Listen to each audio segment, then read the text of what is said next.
couple years ago, I made a grievous error in one of my holiday purchases. I purchased the kind of holiday lights that, well, first of all, they didn't even have one of those little things at the end that you plug the next strand into, and I think it should be illegal to make holiday lights without the little thing on the end to plug the next strand into. I couldn't believe it. And then, not only that, they were the kind that had 16 different annoying ways to blink. You know, they would dart all from one end to the other, and they would go, some of them would be slowly on and slowly off, and some of them would blink every other one. And okay, they weren't all so annoying, but you know what I mean. Luckily, my hero, Brene Brown, has saved me from my twinkle light Grinchhood by reframing these annoying little blinkers for me. She says, twinkle lights are the perfect metaphor for joy. Joy is not a constant. It comes to us in moments, often ordinary moments. Sometimes we miss out on the bursts of joy because we're too busy chasing down extraordinary moments. Other times we're so afraid of the dark that we don't dare let ourselves enjoy the light. A joyful life, she says, is not a floodlight of joy. That would eventually become unbearable. I believe a joyful life is made up of joyful moments, gracefully strung together by trust, gratitude, inspiration, and faith. So I wonder what is it that enables us to become present, to be still enough to glimpse this kind of joy? I love that story of Soleil, that idea of this ancient sun goddess of Latvia and Lithuania who scatters at this time of year from actually her chalice, her golden chalice, these tears made of amber. That she scatters them and they become seeds to grow the golden apples, the sweetness of life for the year to come. I don't entirely understand how amber is made, but here's my best guess, my best understanding. It's so ancient trees, millions of years ago, right? They're weeping their sap. So we get these amber tears, but they need a long time to go from sap to amber. And so it has to be in just the right conditions. Just the right conditions to undergo molecular polymerization. But those right conditions, it's darkness and pressure and heat. Exposure to sunlight denigrates the resin. Amber tears, feelings given from the long, dark stillness eventually become the scattered gifts of life, the sweet apple, the precious drops of frozen sun.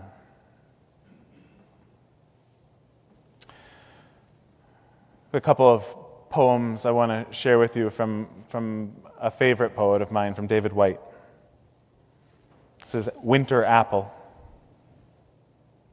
Let the apple ripen on the branch beyond your need to take it down. Let the coolness of autumn and the breathing, blowing wind test its adherence to endurance. Let the others fall. Wait longer than you would. Go against yourself.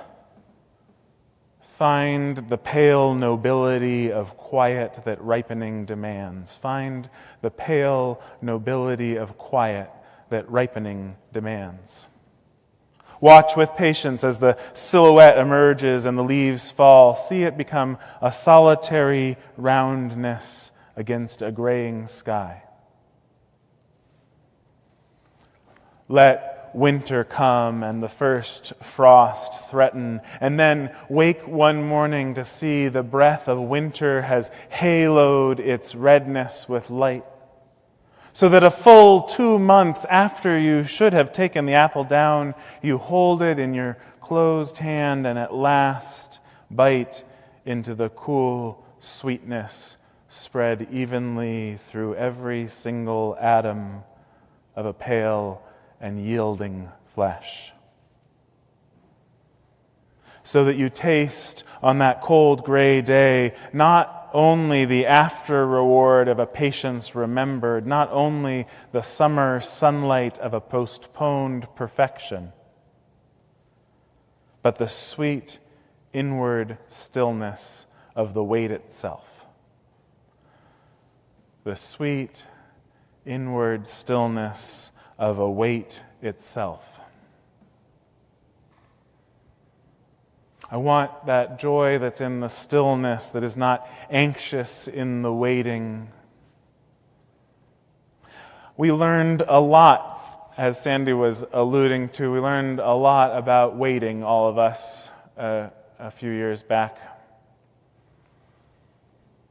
I remember that first winter of the pandemic, I was living with my parents and my son. I had just gotten divorced, and we didn't know what to do, so we potted up for 6-8 weeks in the winter. It made me think of that Ram Dass quip, that if you're feeling enlightened, go spend a week with your family.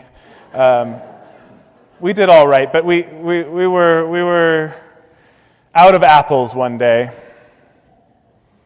And one of my moms, she turned to me and said, "Are we out of apples already? I just bought some yesterday." And I said, "Well, how many did you buy?" And she said, 5, as if that were a lot. And so later that day, I was at the farmer's market to buy more apples. And it was that special kind of pandemic waiting. Do you remember waiting at the market? At the farmer's market, you had to wait to get in, wait to be admitted into the market, and then waiting in those lines that seemed extra long because we were all 6 feet apart, and then waiting at the table for the person at the stall to pick the apples for me because, of course, you couldn't touch the apples. All of that waiting, which I tried to tell myself would only make that winter apple sweeter. But sometimes waiting is, it's more like a coiled spring. Waiting can lead to tantrums. The anxious pressure diminishing the ability to enjoy the world, the capacity of the tongue to taste the awaited sweetness. Waiting, I've noticed, is not always an experience of stillness.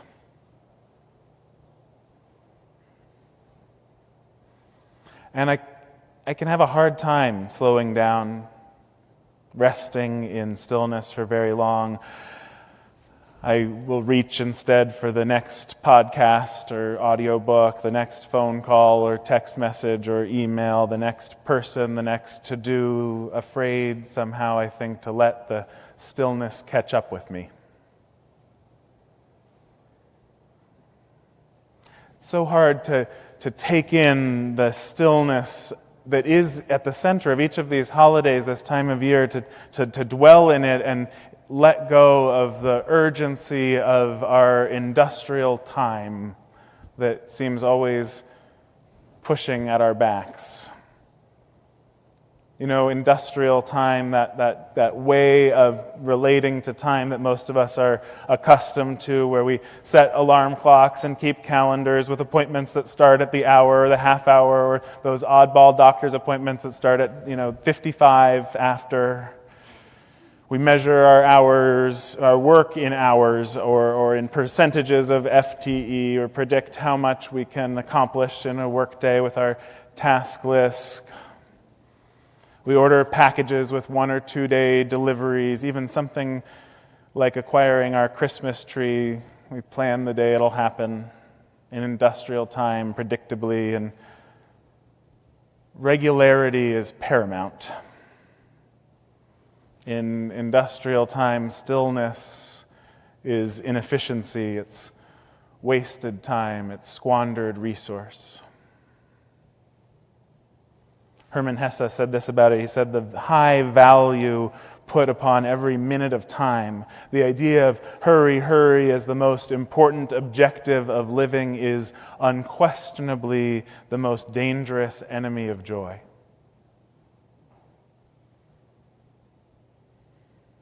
But the story that looms large, that we wait for and that we anticipate the joy of in this Sunday of Advent, the story is of an unexpected pregnancy, a noble birth in ignoble conditions of waiting and wandering. It's a story that reminds us that not everything conforms to industrial time. Waiting for a child to be born, we find ourselves on a different clock. A more organic sense of time, a kind of time where stillness is a necessity and a blessing, a required ingredient for the alchemy of salvation.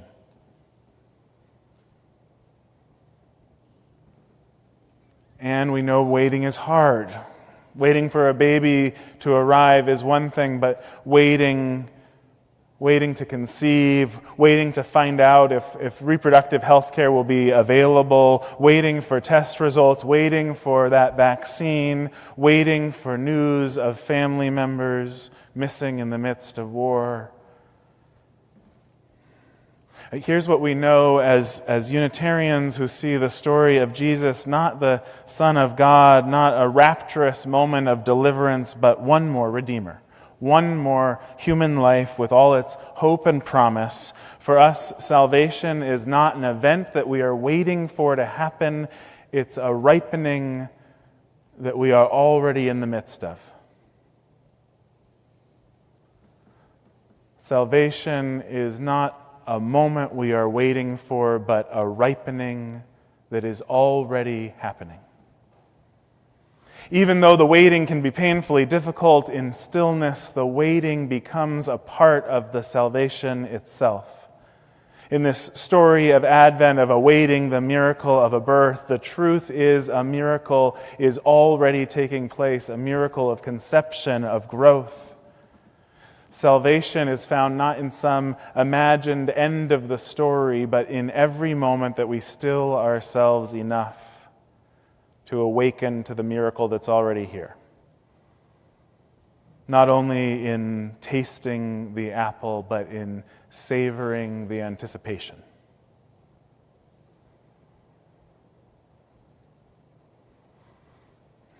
So that's the practice, to still ourselves enough, to feel all that we would rather not catch us, to let ourselves slip back from the onslaught of the world, back from the rush of the next important thing, slip back into ourselves, our bodies, our beings, to stay there with what we find.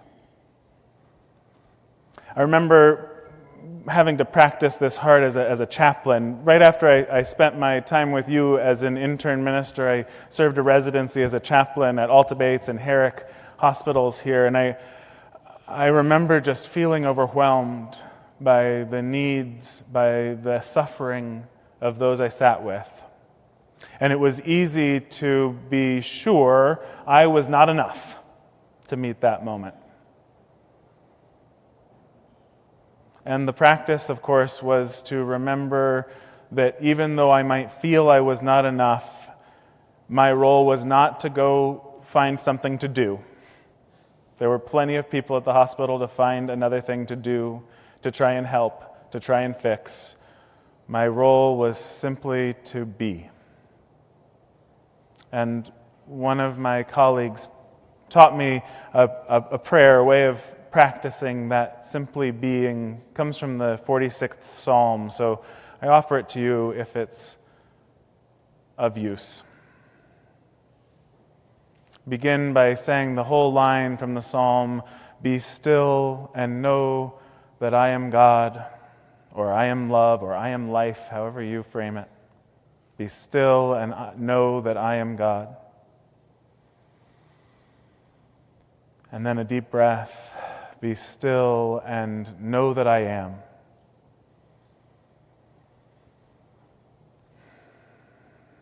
Be still and know.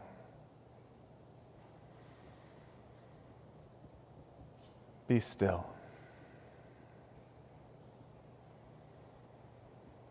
Be.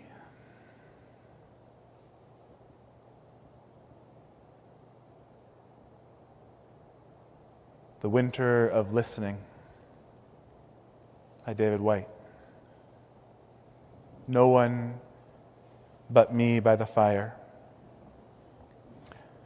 My hands burning red in the palms while the night wind carries everything away outside.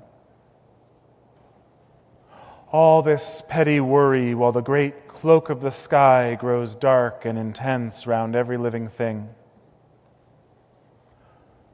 What is precious inside us does not care to be known by the mind in ways that diminish its presence. What we strive for in perfection is not what turns us into the lit angel we desire.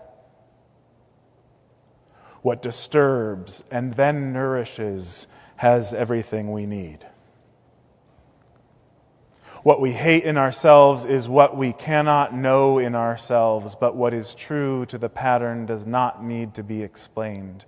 Inside everyone is a great shout of joy waiting to be born.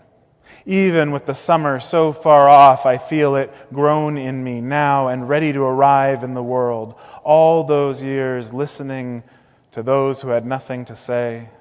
All those years forgetting how everything has its own voice to make itself heard. All those years forgetting how easily you can belong to everything simply by listening. How you can belong to everything simply by listening. And the slow difficulty of remembering how everything is born from an opposite and miraculous otherness. Silence and winter has led me to that otherness.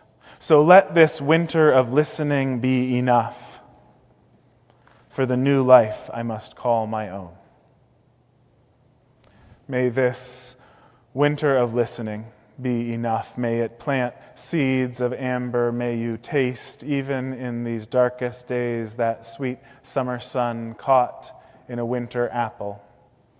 And while the madness of the world keeps turning, may this still small joy be enough. May it be so. And amen.